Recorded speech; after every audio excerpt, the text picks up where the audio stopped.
بسم اللہ الرحمن الرحیم۔ کتاب قصص القرآن حصہ دوم، پارٹ نمبر 7، پیج نمبر 500۔ قرآن عزیز اور ذکر سلیمان۔ قرآن عزیز میں حضرت سلیمان کا ذکر 16 جگہ آیا ہے۔ ان میں سے چند جگہ کچھ تفصیل کے ساتھ ذکر ہے اور اکثر جگہ مختصر طور پر انعامات اور فضل و کرم کا تذکرہ ہے جو خدا کی جانب سے ان پر اور ان کے والد حضرت داؤد علیہ السلام پر نازل ہوتے رہے۔ ذیل کا نقشہ اس سلسلہ کے مطالعہ کے لیے مفید ہے۔ سورہ بقرہ آیت 102 شمار 1، نساء 163 شمار 1، انعام 85 شمار 1، انبیاء 78 79 81 شمار 3، سورہ نمل آیت 15 16 17 18 20 36 44 شمار 7، سورہ سبا آیت 12 شمار 1، سورہ صاد آیت 30 34 شمار 2، ٹوٹل 16۔ بچپن۔ اللہ تعالیٰ نے حضرت سلیمان علیہ السلام میں ذکاوت اور فصل مقدمات میں اصابت رائے کا کمال فطرت ہی سے ودیعت کر دیا تھا، چنانچہ ان کے بچپن کا وہ واقعہ اس کے لیے روشن برہان ہے جو حضرت داؤد علیہ السلام کے واقعات کے ضمن میں قرآن عزیز سے نقل کیا جا چکا ہے۔ آیت وداود وسلیمان اذ یحکمان فی الحرث اذ نفشت فیہ غنم القوم، آیہ کی جانب اشارہ ہے۔ حضرت داؤد علیہ السلام نے ان کے اس جوہر کو پہچان لیا تھا، اس لیے بچپن ہی سے ان کو امور مملکت میں شریک کار رکھتے تھے، خصوصاً فصل مقدمات میں ان سے ضرور مشورہ فرما لیا کرتے تھے۔ وراثت داؤد علیہ السلام۔ مورخین کہتے ہیں کہ حضرت سلیمان علیہ السلام سن رشد کو پہنچ چکے تھے کہ حضرت داؤد علیہ السلام کا انتقال ہو گیا۔ اللہ تعالیٰ نے ان کو نبوت اور حکومت دونوں میں داؤد کا جانشین بنا دیا اور اس طرح فیضان نبوت کے ساتھ ساتھ اسرائیلی حکومت بھی ان کے قبضہ میں آ گئی۔ قرآن عزیز نے اس جانشینی کو وراثت داؤد سے تعبیر کیا ہے۔ وورث سلیمان داؤد، نمل، اور سلیمان داؤد کا وارث ہوا۔ ابن کثیر کہتے ہیں کہ یہاں وراثت سے نبوت و سلطنت کی وراثت مراد ہے، مالی وراثت مراد نہیں ہے، ورنہ حضرت داؤد کی اور بھی بہت سی اولاد تھی، وہ کیوں محروم رہتی۔ نیز سیاہ ستہ میں متعدد جلیل القدر صحابہ سے یہ روایت منقول ہے ان رسول اللہ صلی اللہ علیہ وسلم قال نحن معشر الانبیاء لا نورث ما ترکنا فہو صدقہ۔ رسول اللہ نے ارشاد فرمایا، ہم جماعت انبیاء کی وراثت مالی کا سلسلہ نہیں چلتا اور جو کچھ ہم چھوڑ جاتے ہیں وہ صدقہ ہو جاتا ہے۔ یہ روایت صراحت کرتی ہے کہ انبیاء علیہم السلام کی وفات کے بعد ان کے مال کا کوئی وارث نہیں ہوتا، بلکہ وہ مساکین اور فقراء کا حق ہے اور خدا کے نام پر صدقہ ہے۔ دراصل نبی کی فطرت یہ گوارا نہیں کرتی کہ مال جیسی حقیر شے پر ان کی وراثت کا انتصاب ہو، اس لیے کہ جن ہستیوں کا مقصد حیات تبلیغ و ارشاد اور راہ خدا کی دعوت ہو، وہ کب یہ گوارا کر سکتی ہے کہ علوم و فیوض نبوت کے علاوہ ایک ادنیٰ شے ان کی وراثت قرار پائے۔ اس لیے بربنا بشریت بقائے حیات کے لیے وہ جو کچھ مال کی صورت میں رکھتے تھے، بس مردن صرف خدا کی ملکیت ہو جانا چاہیے جو فقراء اور مساکین ہی کا حصہ ہو سکتا ہے، نہ کہ اس اولو العزم ہستی کے نسل و خاندان کا۔ نبوت جن انبیاء اور رسل کی صحیح تاریخ منضبط ہے، ان سے قرآن عزیز کی بعض آیات کی صراحت سے یہ معلوم ہو چکا ہے۔ آیت وَلَقَدْ آتَيْنَا إِبْرَاهِيمَ رُشْدَهُ مِن قَبْلُ، انبیاء کی طرف اشارہ کیا جا رہا ہے کہ اللہ تعالیٰ جس ہستی کو شرف نبوت سے سرفراز کرتا ہے، اس کو یہ منصب جلیل سن رشد کے بعد عطا فرماتا ہے تاکہ وہ دنیاوی اسباب کے لحاظ سے بھی عمر طبعی کا وہ حصہ طے کر لے جس میں عقل و تجربہ پختگی اختیار کر لیتے ہیں، اور اس حد پر پہنچ کر استعداد کے مطابق انسانوں کے قوائے فکری و عملی میں استواری اور استقامت پیدا ہو جاتی ہے۔ چنانچہ یہ سنت اللہ حضرت سلیمان علیہ السلام کے حق میں بھی کار فرما رہی اور سن رشد کے بعد ان کو حکومت و خلافت کے ساتھ ساتھ منصب نبوت بھی من جانب اللہ عطا ہوا۔ اِنَّا أَوْحَيْنَا إِلَيْكَ كَمَا أَوْحَيْنَا إِلَى نُوحٍ وَالنَّبِيِّينَ مِن بَعْدِهِ وَأَوْحَيْنَا إِلَى إِبْرَاهِيمَ وَإِسْمَاعِيلَ وَإِسْحَاقَ وَيَعْقُوبَ وَالْأَسْبَاطِ وَعِيسَىٰ وَأَيُّوبَ وَيُونُسَ وَهَارُونَ وَسُلَيْمَانَ۔ نساء، بے شک ہم نے اے محمد تیری طرف وحی بھیجی جس طرح ہم نے نوح کی جانب بھیجی تھی اور اس کے بعد دوسرے پیغمبروں کی طرف وحی بھیجی، اور ابراہیم کی جانب اسماعیل کی، یعقوب کی اور اس کی اولاد کی جانب، اور عیسیٰ کی اور ایوب کی اور یونس کی اور ہارون کی اور سلیمان کی جانب وحی بھیجی۔ وَكُلًّا آتَيْنَا حُكْمًا وَعِلْمًا، انبیاء اور داؤد و سلیمان ہر ایک کو ہم نے حکومت دی اور علم نبوت دیا۔ وَلَقَدْ آتَيْنَا دَاوُودَ وَسُلَيْمَانَ عِلْمًا، صاد اور بے شک ہم نے داؤد اور سلیمان کو علم نبوت کا علم دیا۔ خصائص سلیمان علیہ السلام۔ پھر حضرت داؤد علیہ السلام کی طرح اللہ تعالیٰ نے حضرت سلیمان علیہ السلام کو بھی بعض خصوصیات اور امتیازات سے نوازا اور اپنی نعمتوں میں سے بعض ایسی نعمتیں عطا فرمائی جو ان کی زندگی مبارک کا طغرۂ امتیاز بنی۔ نمبر 1، منطق الطیر۔ اللہ تعالیٰ نے حضرت داؤد علیہ السلام اور حضرت سلیمان علیہ السلام دونوں کو یہ خصوصیت عطا فرمائی تھی کہ وہ چرند و پرند کی بولیاں سمجھ لیتے تھے، اور دونوں بزرگوں کے لیے ان کی آوازیں ایک ناطق انسان کی گفتگو کی طرح تھیں۔ قرآن عزیز نے سلیمان علیہ السلام اس شرف کا اس طرح ذکر کیا ہے: وَلَقَدْ آتَيْنَا دَاوُودَ وَسُلَيْمَانَ عِلْمًا وَقَالَ الْحَمْدُ لِلَّهِ الَّذِي فَضَّلَنَا عَلَى كَثِيرٍ مِّنْ عِبَادِهِ الْمُؤْمِنِينَ وَوَرِثَ سُلَيْمَانُ دَاوُودَ وَقَالَ يَا أَيُّهَا النَّاسُ عُلِّمْنَا مَنطِقَ الطَّيْرِ وَأُوتِينَا مِن كُلِّ شَيْءٍ إِنَّ هَذَا لَهُوَ الْفَضْلُ الْمُبِينُ۔ نمل، اور بے شک ہم نے داؤد اور سلیمان کو علم دیا، اور ان دونوں نے کہا: حمد اللہ کے لیے ہی زیبا ہے جس نے اپنے بہت سے مومن بندوں پر ہم کو فضیلت عطا فرمائی۔ اور سلیمان داؤد کا وارث ہوا، اور اس نے کہا: اے لوگو، ہم کو پرندوں کی بولیوں کا علم دیا گیا ہے اور ہم کو ہر چیز بخشی گئی ہے، بے شک یہ خدا کا کھلا ہوا فضل ہے۔ اس مقام پر منطق طیر کا جس اہمیت کے ساتھ ذکر کیا گیا ہے اس کو پیش نظر رکھ کر یہ بات تو صاف ہو جاتی ہے کہ اسے یہ مراد نہیں ہے کہ وہ اپنے قیاس و تخمین کے ذریعہ ان کی مختلف قسموں کی آوازوں سے صرف ان کے مقصد اور مراد کو سمجھ لیتے تھے، اور اس سے زیادہ کچھ نہ تھا، اس لیے کہ قیاس و تخمین کا یہ درجہ تو بکثرت لوگوں کو حاصل ہے، اور وہ پالتو جانوروں کی بھوک پیاس کے وقت کی آواز، خوشی اور مسرت کی آواز، مالک کو قریب دیکھ کر اظہار وفاداری کی آواز اور دشمن کو دیکھ کر خاص طرح سے پکارنے کی آواز کے درمیان بخوبی فرق سمجھتے اور ان کے ان مقاصد کو بآسانی ادراک کر لیتے ہیں۔ نیز منطق طیر سے وہ علم بھی مراد نہیں ہو سکتا جو جدید علمی دور میں ظن و تخمین کی راہ سے بعض جانوروں کی گفتگو کے سلسلہ میں ایجاد ہوا ہے، اور جو زوولوجی کا ایک شعبہ شمار کیا جاتا ہے، اس لیے کہ یہ محض اٹکل کا تیر ہے جو مستعارہ بالا تجربہ کے بعد کمان علم سے نکلا ہے، اور اس کو علم بمرتبہ یقین کہنا خود واضعین علم الحیوانات کے نزدیک بھی صحیح نہیں ہے۔ علاوہ ازیں وہ ایک اکتسابی فن ہے جو ہر شخص کو تھوڑی سی محنت کے ساتھ حاصل ہو جاتا ہے، اور ظاہر ہے کہ حضرت داؤد و سلیمان کے اس علم کے لیے قرآن عزیز کو اس قدر اہم پیرایہ بیان کی ضرورت نہیں تھی۔ قرآن عزیز نے جس انداز میں اس کا ذکر کیا اور حضرت سلیمان کے شکریہ کے انداز بیان کو نقل کیا ہے، اس سے تو یہ ثابت ہوتا ہے کہ حضرت داؤد اور حضرت سلیمان کے لیے یہ ایسی عظیم الشان نعمت تھی جس کو نشان معجزہ کہا جاتا ہے، اور وہ بے شبہ پرندوں کی بولیاں انسان ناطق کی گفتگو کی طرح سمجھتے تھے، اور یقیناً ان کا یہ علم اسباب دنیاوی سے بالاتر خاص قوانین قدرت کے فیضان کا نتیجہ تھا، لہٰذا عقل اس بارے میں صرف یہیں تک جا سکتی ہے کہ اس کے نزدیک یہ محال بات نہیں ہے، کیونکہ لغت اور عقل دونوں کے لحاظ سے نطق کے لیے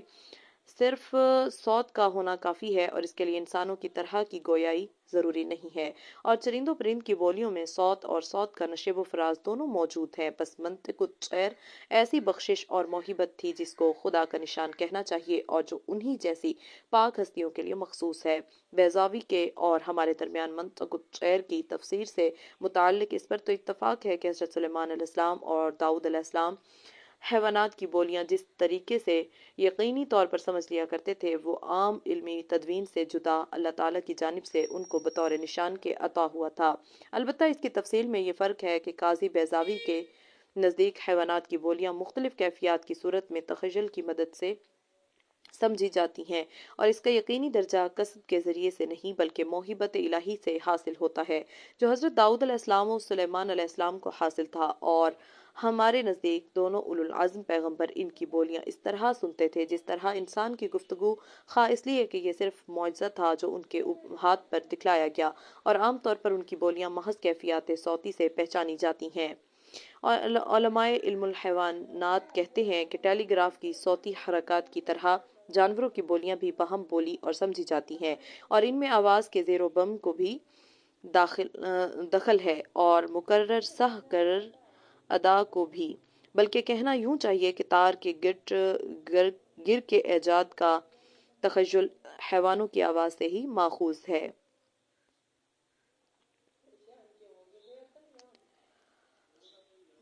اور خواہ یہ ہو کہ حقیقتاً ان کی صوت بھی اس ایسا درجہ رکھتی ہے جس سے وہ صاف صاف ایک دوسرے کو اپنا مطلب سمجھاتے اور سمجھتے ہیں، لیکن وہ انسانی نطق سے بہت کمزور درجہ کا ہے۔ حضرت سلیمان علیہ السلام اور ہدہد کے مکالمہ کو جس انداز میں قرآن نے بیان کیا ہے وہ میری توجیہ کی تائید کرتا ہے۔ 2 تسخیر ریاح۔ حضرت سلیمان علیہ السلام کے نبوت حقہ کے خصوصی امتیازات میں سے ایک امتیاز یہ بھی تھا کہ اللہ تعالیٰ نے ہوا کو ان کے حق میں مسخر کر دیا تھا اور وہ ان کے زیر فرمان کر دی گئی تھی۔ چنانچہ حضرت سلیمان علیہ السلام جب چاہتے تو صبح کو 1 مہینہ کی مسافت اور شام کو 1 مہینہ کی مسافت کی مقدار سفر کر لیتے تھے۔ قرآن عزیز نے حضرت سلیمان علیہ السلام کے اس شرف کے متعلق 3 باتیں بیان کی ہیں۔ ایک یہ کہ ہوا کو سلیمان علیہ السلام کے حق میں مسخر کر دیا گیا، دوسری یہ کہ ہوا ان کے حکم کے اس طرح تابع تھی کہ شدید اور تیز و تند ہوا ہونے کے باوجود ان کے حکم سے نرم اور آہستہ روی کے باعث راحت رساں ہو جاتی تھی۔ تیسری بات یہ کہ نرم رفتاری کے باوجود اس کی تیز روی کا یہ عالم تھا کہ حضرت سلیمان علیہ السلام کا صبح و شام کا جدا جدا سفر ایک شاہ سوار کی مسلسل 1 ماہ کی رفتار مسافت کے مساوی ہوتا تھا۔ گویا تخت سلیمان انجن اور مشین جیسے اسباب ظاہر سے بالاتر صرف خدائے تعالیٰ کے حکم سے ایک بہت تیز رفتار ہوائی جہاز سے بھی زیادہ تیز مگر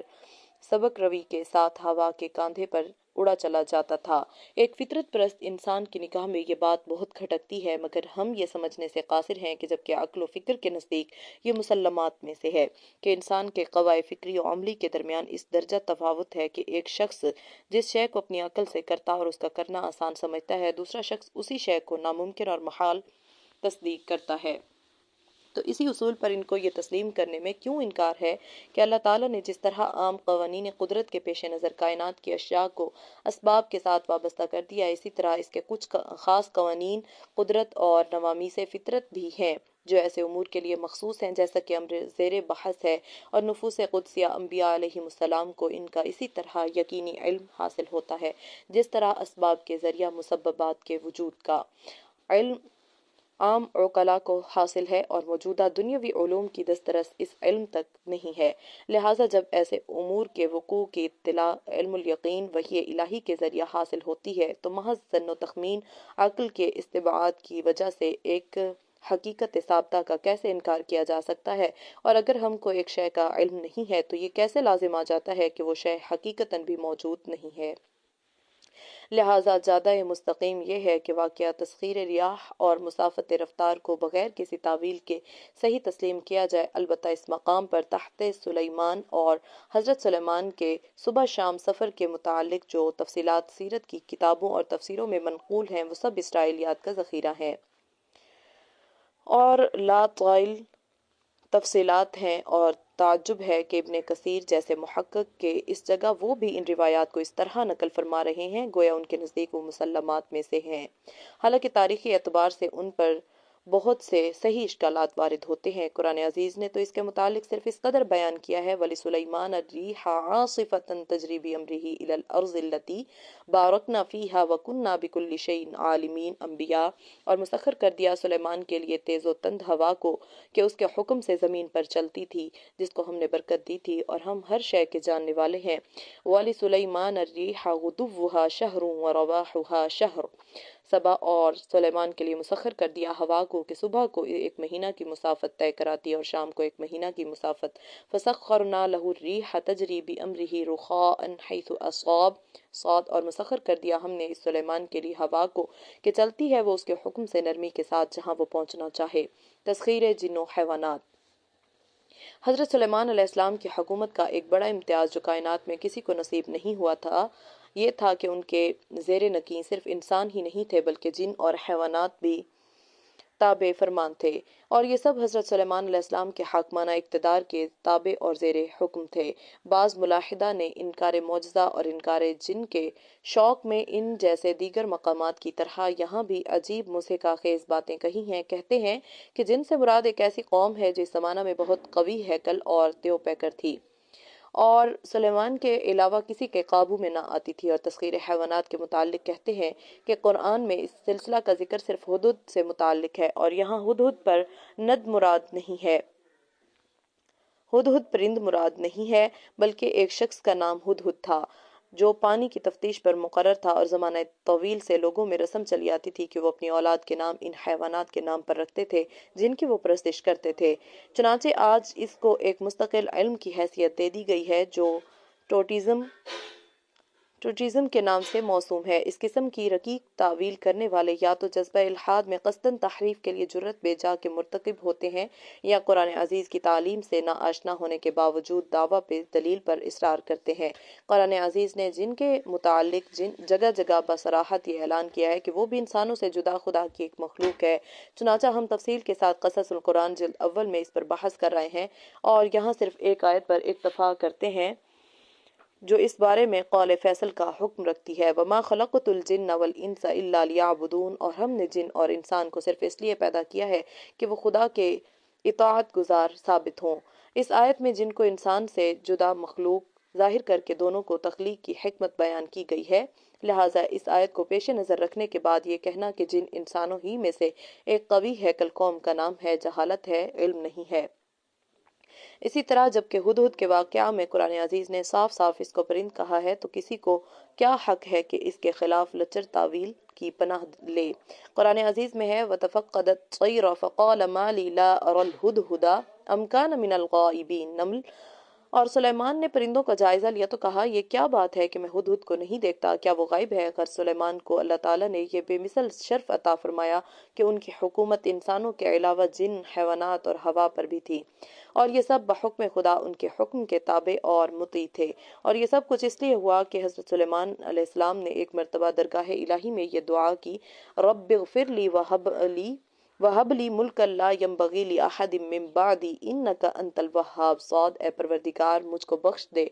اور میرے لیے ایسی حکومت عطا کر جو میرے بعد کسی کے لیے بھی میسر نہ ہو، بے شک تو بہت دینے والا ہے۔ چنانچہ اللہ تعالیٰ نے ان کی دعا کو قبول فرمایا اور ایک ایسی عجیب و غریب حکومت عطا فرمائی کہ نہ اس سے پہلے کسی کو نصیب ہوئی اور نہ ان کے بعد کسی کو میسر آئے گی۔ حضرت ابو ہریرہ سے منقول ہے کہ نبی صلی اللہ علیہ وسلم ایک دن ارشاد فرما رہے تھے، گزشتہ شب ایک سرکش جن نے اچانک یہ کوشش کی کہ میری نماز میں خلل ڈالے، مگر خدا تعالیٰ نے مجھ کو اس پر قابو دے دیا اور میں نے اس کو پکڑ لیا۔ اس کے بعد میں نے ارادہ کیا کہ اس کو مسجد کے ستون سے باندھ دوں تاکہ تم سب دن میں اس کو دیکھ سکو، مگر اس وقت مجھ کو اپنے بھائی سلیمان کی وہ دعا یاد آ گئی۔ انہوں نے خدا تعالیٰ کے حضور میں عرض کیا، رب ہب لی ملک لا ینبغی لأحد من بعدی، یہ یاد آتے ہی میں نے اس کو ذلیل کر کے چھوڑ دیا۔ بخاری کتاب الانبیاء فتح الباری جلد 6 صفحہ 356۔ رب ہب لی ملک لا ینبغی لأحد من بعدی۔ نبی صلی اللہ علیہ وسلم کے اس ارشاد فذکرت دعوت اخی سلیمان کا مطلب یہ ہے کہ اگرچہ خدا تعالی نے مجھ میں کل انبیاء و رسل کے خصائص و امتیازات جمع کر دی ہیں اور اس لیے تسخیر قوم جن پر بھی مجھ کو قدرت حاصل ہے، لیکن جبکہ حضرت سلیمان نے اس اختصاص کو اپنا تغرہ امتیاز قرار دیا ہے تو میں نے اس سلسلہ کا مظاہرہ مناسب نہیں سمجھا۔ بیت المقدس کی تعمیر۔ حق تعالیٰ نے جن کو ایسی مخلوق بنایا ہے جو مشکل سے مشکل اور سخت سے سخت کام انجام دے سکتی ہے، اس لیے حضرت سلیمان نے یہ ارادہ فرمایا کہ مسجد ہیکل کے چہار جانب ایک عظیم الشان شہر آباد کیا جائے اور مسجد کی تعمیر بھی از سر نو کی جائے۔ ان کی خواہش یہ تھی کہ مسجد اور شہر کو بیش قیمت پتھروں سے بنوائیں اور اس کے لیے بعید سے بعید اطراف سے حسین اور بڑے بڑے پتھر منگوائیں۔ ظاہر ہے کہ اس زمانہ کے رسول و رسائل کے محدود اور مختصر وسائل سلیمان علیہ السلام کی خواہش کی تکمیل کے لیے کافی نہیں تھے، اور یہ کام صرف جن ہی انجام دے سکتے تھے، لہٰذا انہوں نے جن ہی سے یہ خدمت انجام کروائی۔ چنانچہ وہ دور دور سے خوبصورت اور بڑے بڑے پتھر جمع کر کے لاتے اور بیت المقدس کی تعمیر کا کام انجام دیتے تھے۔ عام طور پر یہ مشہور ہے کہ مسجد اقصی بیت المقدس کی تعمیر حضرت سلیمان کے زمانہ میں ہوئی، لیکن یہ صحیح نہیں ہے، اس لیے کہ بخاری اور مسلم کی صحیح مرفوع حدیث میں ہے کہ ایک مرتبہ حضرت ابو ذر غفاری نے نبی اکرم صلی اللہ علیہ وسلم سے دریافت کیا، یا رسول اللہ، دنیا کی سب سے پہلی مسجد کون سی ہے؟ آپ نے فرمایا مسجد حرام۔ ابو ذر نے پھر دریافت کیا، اس کے بعد کون سی مسجد عالم وجود میں آئی؟ آپ نے فرمایا مسجد اقصی۔ ابو ذر نے تیسری مرتبہ سوال کیا کہ ان دونوں کی درمیانی مدت کس قدر ہے؟ تو نبی صلی اللہ علیہ وسلم نے ارشاد فرمایا دونوں کے درمیان 40 سال کی مدت ہے۔ بخاری کتاب الانبیاء۔ حالانکہ حضرت سلیمان اور حضرت ابراہیم بانی مسجد حرام کے درمیان 1000 سال سے بھی زیادہ مدت کا فاصلہ ہے، اس لیے حدیث کا مطلب یہ ہے کہ جس طرح حضرت ابراہیم نے مسجد حرام کی بنیاد رکھی اور وہ مکہ کی آبادی کا باعث بنی، اسی طرح حضرت یعقوب اسرائیل نے مسجد بیت المقدس کی بنیاد ڈالی اور اس کی وجہ سے بیت المقدس کی آبادی وجود میں آئی۔ پھر عرصہ دراز کے بعد حضرت سلیمان کے حکم سے مسجد اور شہر کی تعمیر کی تجدید کی گئی اور جنوں کی تسخیر کی وجہ سے بے نظیر اور شاندار تعمیر عالم وجود میں آئی، جو آج تک لوگوں کے لیے باعث حیرت ہے کہ ایسے دیو پیکر پتھر کہاں سے لائے گئے، کس طرح لائے گئے اور جر ثقیل کے وہ آلات کون سے تھے جن کے ذریعہ ان کو ایسی بلندیوں پر پہنچا کر باہم اتصال پیدا کیا گیا۔ قوم جن نے حضرت سلیمان علیہ السلام کے لیے بیت المقدس کے علاوہ اور بھی تعمیرات کیں اور بعض ایسی چیزیں بنائی جو اس زمانہ کے لحاظ سے عجیب و غریب سمجھی جاتی تھیں۔ چنانچہ قرآن عزیز ہی میں ہے وَمِنَ الشَّيَاطِينِ مَن يَغُوصُونَ لَهُ وَيَعْمَلُونَ عَمَلًا دُونَ ذَلِكَ وَكُنَّا لَهُمْ حافظین۔ انبیاء اور شیطانوں سرکش جنوں میں سے ہم نے مسخر کر دیے وہ جو اس سلیمان کے لیے سمندروں میں غوطے مارتے، یعنی بیش قیمت بحری اشیاء نکالتے اور اس کے علاوہ اور بہت سے کام انجام دیتے، اور ہم ان کے لیے نگراں اور نگہبان تھے۔ وَمِنَ الْجِنِّ مَن يَعْمَلُ بَيْنَ يَدَيْهِ بِإِذْنِ رَبِّهِ وَمَن يَزِغْ مِنْهُمْ عَنْ أَمْرِنَا نُذِقْهُ مِنْ عَذَابِ السَّعِيرِ يَعْمَلُونَ لَهُ مَا يَشَاءُ مِن مَّحَارِبَ وَتَمَاثِيلَ وَجِفَانٍ كَالْجَوَابِ وَقُدُورِ الرَّاسِيَاتِ اعْمَلُوا آلَ دَاوُودَ شُكْرًا وَقَلِيلٌ مِّنْ عِبَادِيَ الشَّكُورُ۔ سبا اور جنوں میں سے وہ تھے جو اس کے سامنے خدمت انجام دیتے تھے اس کے پروردگار کے حکم سے، اور جو کوئی ان میں سے ہمارے حکم کے خلاف کجروی کرے ہم اس کو دوزخ کا عذاب چکھائیں گے۔ اور وہ اس کے لیے بناتے تھے جو کچھ وہ چاہتا تھا، قلعوں کی تعمیر، ہتھیار اور تصاویر، اور بڑے بڑے لگن جو حوضوں کی مانند تھے، اور بڑی بڑی دیگیں جو اپنی بڑائی کی وجہ ایک جگہ جمی رہیں۔ اے آل داؤد، شکر گزاری کے کام کرو اور میرے بندوں میں سے بہت کم شکر گزار ہیں۔ وَحُشِرَ لِسُلَيْمَانَ جُنُودُهُ مِنَ الْجِنِّ وَالْإِنسِ وَالطَّيْرِ فَهُمْ يُوزَعُونَ۔ نمل اور اکٹھے کیے گئے سلیمان کے لیے اس کے لشکر جنوں میں سے، انسانوں میں سے، جانوروں میں سے، اور وہ درجہ بدرجہ کھڑے کیے جاتے ہیں۔ وَالشَّيَاطِينَ كُلَّ بَنَّاءٍ وَغَوَّاصٍ وَآخَرِينَ مُقَرَّنِينَ فِي الْأَصْفَادِ هَذَا عَطَاؤُنَا فَامْنُنْ أَوْ أَمْسِكْ بِغَيْرِ حِسَابٍ۔ سورہ صاد۔ اور مسخر کر دیے سلیمان کے لیے شیطان، سرکش جن، ہر قسم کے کام کرنے والے، عمارت بنانے والے، دریا میں غوطہ لگانے والے، اور وہ سرکش سے سرکش جو جکڑے ہوئے ہیں زنجیروں میں۔ یہ ہماری بخشش و عطا ہے، چاہے اس کو بخش دو یا روکے رکھو، تم سے اس کا کوئی مواخذہ نہیں۔ حضرت شاہ عبد القادر نور اللہ مرقدہ فرماتے ہیں کہ اللہ تعالیٰ نے حضرت سلیمان علیہ السلام پر ایسے عظیم الشان احسانات کیے اور پھر یہاں تک فرمایا کہ اس بے انتہا دولت و ثروت کے صرف و خرچ داد و دہش اور روک کر رکھنے میں تم سے کوئی باز پرس بھی نہیں ہے، مگر ان تمام باتوں کے باوجود حضرت سلیمان علیہ السلام اس دولت حکومت کو مخلوق خدا کی خدمت کے لیے امانت الہی سمجھ کر ایک حبہ اپنی ذات پر صرف نہیں فرماتے بلکہ اپنی روزی ٹوکریاں بنا کر حاصل کرتے تھے۔ بیضاوی نے اس مقام پر یہ اسرائیلی روایت نقل کی ہے کہ قوم جن نے تخت سلیمان کو اس کاریگری سے بنایا تھا کہ تخت کے نیچے 2 زبردست اور خونخوار شیر کھڑے تھے اور 2 گدھ نسر معلق تھے، اور جب حضرت سلیمان علیہ السلام تخت حکومت پر جلوہ افروز ہونے کے لیے تخت کے قریب تشریف لے جاتے تو دونوں شیر اپنے بازو پھیلا کر بیٹھ جاتے اور تخت نیچا ہو جاتا اور وہ بیٹھ جاتے تو شیر پھر کھڑے ہو جاتے اور فوراً ہیبتناک گدھ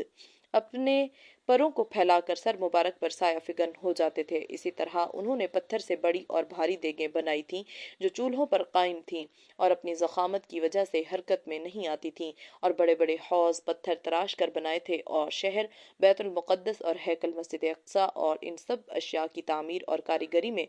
صرف 7 سال لگے تھے۔ بیضاوی سورہ سبا۔ تورات میں متعدد جگہ ان تعمیری خدمات کا تفصیل کے ساتھ ذکر ہے، اور یہی باعث ہے جسے سلیمان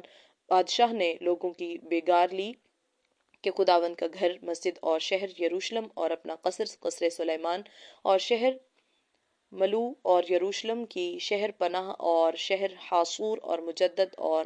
جازر بھی بنائے۔ سو سلیمان نے جازر اور بیت حوران اسفل کو پھر تعمیر کیا، اور بالات اور دشت تدمر کو مملکت کے درمیان، اور خزانے کے سارے شہر جو سلیمان کے تھے، اور اس کی گاڑی کے شہر اور اس کے سردارتوں کے شہر بنائے، اور جو کچھ سلیمان کی تمنا تھی سو یروشلم میں اور لبنان میں اور اپنی مملکت کی ساری زمین میں بنائے۔ سلاطین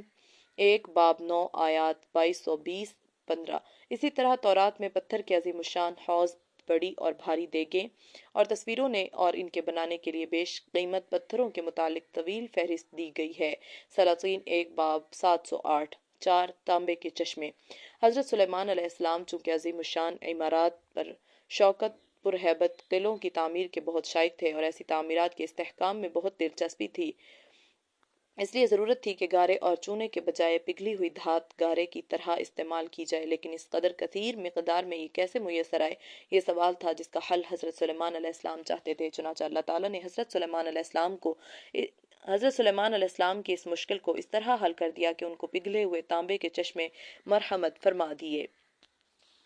بعض مفسرین کہتے ہیں کہ اللہ تعالیٰ حسب ضرورت سلیمان کے لیے تانبے کو پگھلا دیتا تھا، اور یہ حضرت سلیمان علیہ السلام کے لیے ایک نشان تھا، اور اس سے قبل کوئی شخص دھات کا پگھلانا نہیں جانتا تھا۔ اور نجار کہتے ہیں کہ اللہ تعالیٰ نے حضرت سلیمان علیہ السلام پر یہ انعام کیا کہ زمین کے جن حصوں میں ناری مادہ کی وجہ سے تانبا پانی کی طرح پگھل کر بہہ رہا تھا، ان چشموں کو حضرت سلیمان پر آشکارا کر دیا، اور ان سے قبل کوئی شخص زمین کے اندر دھات کے چشموں سے آگاہ نہ تھا۔ قصص الانبیاء عربی صفحہ 393۔ چنانچہ ابن کثیر بروایت قتادہ ناقل ہیں کہ پگھلے ہوئے تانبے کے یہ چشمے یمن میں تھے، جن کو اللہ تعالیٰ نے حضرت سلیمان علیہ السلام پر ظاہر کر دیا تھا۔ البدایہ والنہایہ جلد 2 صفحہ 28۔ قرآن عزیز نے اس حقیقت کی کوئی تفصیل بیان نہیں کی، اور مستعار بالا دونوں توجیہات آیت زیر بحث کا مصداق بن سکتی ہیں، اس لیے ان دونوں میں سے کسی ایک کا انتخاب صاحب مطالعہ کے اپنے ذوق پر ہے۔ تورات میں حضرت سلیمان علیہ السلام کے اسی خصوصی امتیاز کا کوئی ذکر نہیں ہے۔ حضرت سلیمان علیہ السلام اور جہاد کے گھوڑوں کا واقعہ۔ قرآن عزیز نے حضرت سلیمان علیہ السلام کے متعلق ایک مختصر واقعہ کا اس طرح تذکرہ کیا ہے: وَوَهَبْنَا لِدَاوُودَ سُلَيْمَانَ نِعْمَ الْعَبْدُ إِنَّهُ أَوَّابٌ إِذْ عُرِضَ عَلَيْهِ بِالْعَشِيِّ الصَّافِنَاتُ الْجَيَادُ فَقَالَ إِنِّي أَحْبَبْتُ حُبَّ الْخَيْرِ عَنْ ذِكْرِ رَبِّي حَتَّى تَوَارَتْ بِالْحِجَابِ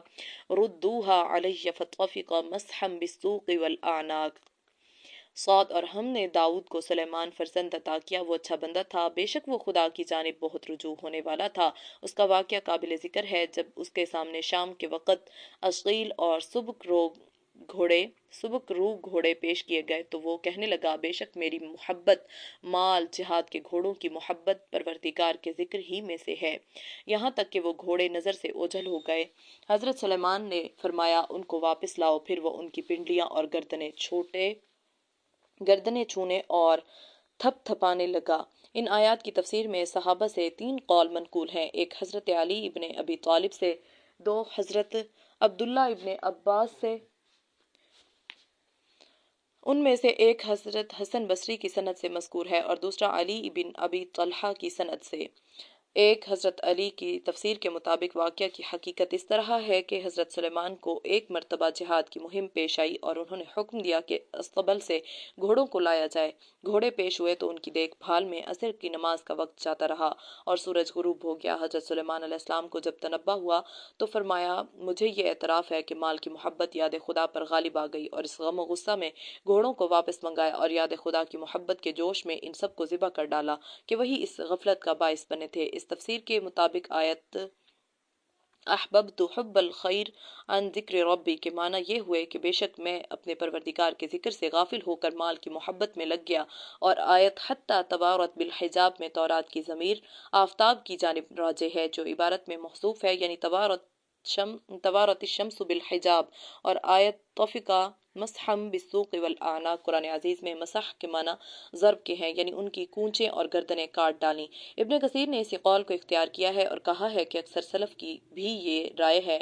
اور حضرت سلیمان کا یہ عمل قصدن نہیں تھا بلکہ اسی قسم کا معاملہ تھا جیسا کہ غزوہ خندق کے موقع پر نبی صلی اللہ علیہ وسلم کو پیش آیا کہ عصر کی نماز فوت ہو گئی اور آپ نے مع صحابہ غروب آفتاب کے بعد اس کی قضا کی۔ تفسیر ابن کثیر جلد 4 سورہ صاد و تاریخ ابن کثیر جلد 2 صفحہ 25۔ اور جب کہ حضرت سلیمان نے خدا کے ذکر کی محبت میں اپنے بہترین گھوڑوں کو ذبح کر دیا تو اللہ تعالیٰ نے ان پر عظیم الشان انعام فرمایا کہ ہوا کو ان کے لیے مسخر کر دیا۔ ایضاً 2 حضرت عبداللہ ابن عباس کی اس روایت کے مطابق جو حضرت حسن بصری کی سند سے منقول ہے، حقیقت واقعہ یہ ہے کہ جہاد کی مہم کے سلسلہ میں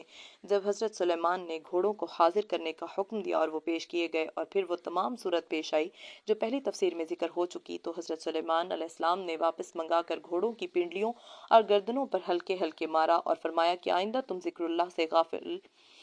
ہونے کا باعث نہ بننا۔ فتح الباری جلد 6 صفحہ